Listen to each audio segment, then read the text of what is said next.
Hello दोस्तों, कैसे हैं आप? स्वागत है आपका एसएम लॉ क्लासेस में। मैं एडवोकेट समीर। आज मैं आपसे चर्चा करूंगा एक गंभीर मुद्दे पर।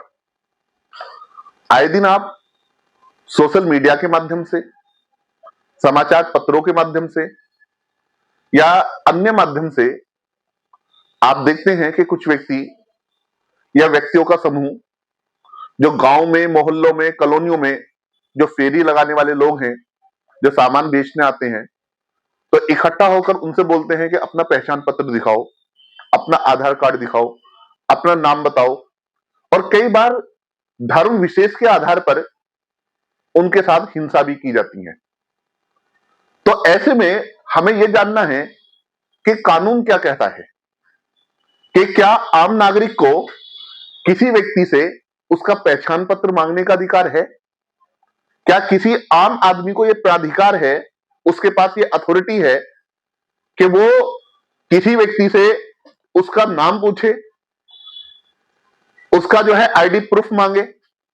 अगर जो वो अपना आईडी प्रूफ ना दे तो उसके साथ हिंसा करे, मारपीट करे, उसको गांव से, मोहल्ले से, कॉलोनियों से प्रतिबंधित कर दे कि इस वर्ग विशेष के लोग इस मोहल्ले, कॉलोनी में नहीं आ सकते। अगर जो ऐसे व्यक्तियों को ये प्राधिकार मिला तो कहां से मिला और इस बारे में कानून क्या कहता है? अगर जो मैं बात करूं कानूनी दृष्टि से, तो किसी भी आम आदमी को किसी भी व्यक्ति से उसका आईडी प्रूफ, पहचान पत्र मांगने का अधिकार नहीं है। ना ही कानून उसको यह प्राधिकार देता। बल्कि अगर जो कोई व्यक्ति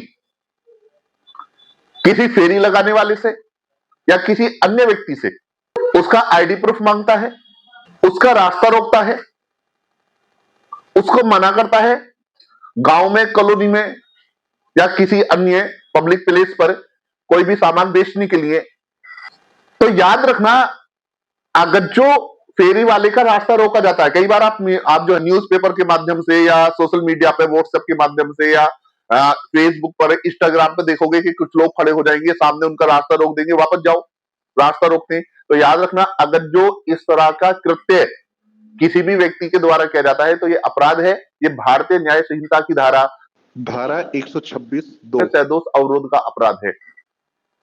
और 126 के अंतर्गत ऐसे व्यक्ति दंडनीय अपराध करते, उनका कार्य कानून के अंतर्गत दंडनीय है। और यदि इन व्यक्तियों ने उस फेरी लगाने वाले के साथ या अन्य व्यक्ति के साथ आईडी प्रूफ मांगने के नाम पर उसके साथ मारपीट की, उसको उपाधिकारित की, तो याद रखना, इनका कृत्य भारतीय न्याय संहिता की धारा 115 की उपधारा 2 के अंतर्गत दंडनीय अपराध है। यानी कि यह कार्य उपहत्या का अपराध बनता है, जो भारतीय न्याय संहिता की धारा 115 की उपधारा 2 के अंतर्गत दंडनीय है। अगर जो किसी फेरी वाले के साथ धक्का मुक्की की जाती है, उस पर हमला किया जाता है, उसको डराया जाता है, तो याद रखना, अगर जो कोई व्यक्ति इस तरह का काम करता है तो उसका कार्य भारतीय न्याय संहिता की धारा 129 और 130 के अंतर्गत दंडनीय है। और इसी तरीके से अगर जो इस फेरी वाले को धमकाया जाता है, धमकी दी जाती है, कई बार होता ना, इस गांव में आ गए तो जान से मार देंगे, आज के बाद इस गांव में देख मत जाना, अगर जो आ गया तो अपने पैरों पर वापस नहीं जाएगा, उसका सामान फेंकोगे, या इस तरह की कोई भी चीजें अगर जो की जाएंगी। अगर जो इस तरह का कोई भी काम करता है तो वो व्यक्ति भारतीय न्याय संहिता की धारा 351 के अंतर्गत दंडनीय अपराध करता है। इसी तरीके से अगर जो किसी फेरी वाले से आईडी प्रूफ मांगने के बाद ये जो का वो तो हुआ, उसी के साथ उसकी धार्मिक भावनाओं को आहत करता है, धर्म के आधार पर नफरत फैलाता है, तो याद रखना, ऐसा व्यक्ति भारतीय न्याय संहिता की धारा 196 के अंतर्गत अपराध करता है। इसी के साथ अगर जो धर्म के आधार पर किसी व्यक्ति को गांव में, मोहल्लों में, कॉलोनियों में फेरी लगाने से मना किया जाता है, फेरी वालों को भगा दिया जाता है, उनको सामान बेचने नहीं दिया जाता, तो जो व्यक्ति ये काम करते हैं वो व्यक्ति उस व्यक्ति के अनुच्छेद 19 के अंतर्गत प्रदत्त मौलिक अधिकार का भी उल्लंघन करते हैं। इसी के साथ अनुच्छेद 15 के अंतर्गत मौलिक अधिकार का उल्लंघन करते हैं, अनुच्छेद 14 के अंतर्गत समानता के अधिकार का उल्लंघन करते हैं। इस तरीके से हम देखते हैं कि किसी भी व्यक्ति को, किसी भी आम नागरिक को, किसी भी नागरिक से उसका आईडी प्रूफ मांगने का अधिकार नहीं है कि वो उसका आईडी प्रूफ लेगा, उसका आधार कार्ड, उसका और भी कोई आईडी प्रूफ होगा, उसको वो चेक करेगा। हाँ, ये काम कर सकता है, प्रशासन कर सकता है, पुलिस कर सकती है। ये काम सरकारी अफसरों का है, प्रशासन का है, शासन का है, पुलिस का है, लेकिन आम आदमी का काम कोई है। यहाँ पर भारत में जो है कानून का शासन है।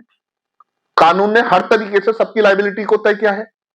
और याद रखना, जब किसी व्यक्ति को उसकी धर्म की वजह से अपमानित किया जाता है, प्रताड़ित किया जाता है, तो ये सिर्फ एक व्यक्ति पर हमला नहीं होता, बल्कि ये पूरे समुदाय पर, पूरे समाज पर हमला होता है। इससे देश के अंदर एक वर्ग के अंदर असुरक्षा की भावनाएं पैदा होती हैं। ये कृत्य जो है हमारी एकता और अखंडता के लिए घातककारी है, नुकसानदायक है। कई बार इस तरह के लोग जो हैं, जो ये अनैतिक कृत्य और अनैतिक और आपराधिक कृत्य करते हैं, वो अपने काम को जस्टिफाइड करते हैं, सुरक्षा का हवाला देते हैं, सुरक्षा का हवाला देते हैं। याद रखना, सुरक्षा और भेदभाव ये दोनों अलग चीजें हैं। सुरक्षा और भेदभाव ये दोनों अलग चीजें हैं। आप सुरक्षा की आड़ में किसी के साथ भेदभाव नहीं करोगे धार्मिक धर्म के आधार पर। मान के चलो, सुरक्षा हमारी पहली आवश्यकता है। अगर जो सुरक्षा की दृष्टि से कोई काम हमें करना भी है, तो उसके लिए सही तरीका अपनाना चाहिए। यह प्राधिकार किसने दिया कि आप किसी भी व्यक्ति को पकड़ोगे, मारोगे?